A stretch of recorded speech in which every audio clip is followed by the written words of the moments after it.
आज सकाळर 10टी बड़ खबर।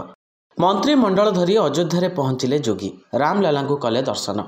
कृषक आंदोलन पंचकुलार 144 धारा लागू। आंदोलन को रोकने क्रेन पत्थर टायर किलर एवं रास्तार कंटा बिछाई पुलिस।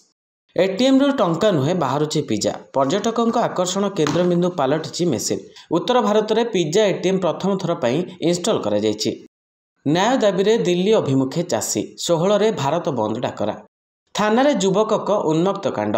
निज बेक निजे काटिले गिरफ युवक। मयूरभंज जिला बारिपदा टाउन थाना घटी अभावनीय घटना।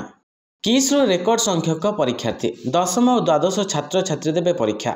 एवं रिलायंस फ्रेश रो पाइबे कंधमाल स्ट्रॉबेरी स्वाद। खुशी हेले शह शह एसएचजी महिला। ओलटिला यात्रीवाही बस। 25 रु अधिक आहत। ब्राह्मणी तरंगे थाना कुलांग निकट में भारसाम्य हराई ओलटिला बस। निर्वाचन सरिबार 3 दिन पर किए गढ़ सरकार ताकू नहीं द्वंद्व। सर्वाधिक आसन में विजय होती इमरान को समर्पित प्रार्थी। बाकी 3टी टेस्ट पर भारतीय टीम घोषणा। बाद पड़े कोहली, फेरिले राहुल जाडेजा। आज सकाळर 10टी बड़ खबर को ये रखुछु। नमस्कार। फोन और सांगसाथी आपण पिलाटीर पाठपढ़ा और कैरियर को प्रभावित करुछि कि आपण से विवृत कि तेबे आज ही आसंतु आपण चाहूथिबा मन लागी संपूर्ण आवासिक स्कूल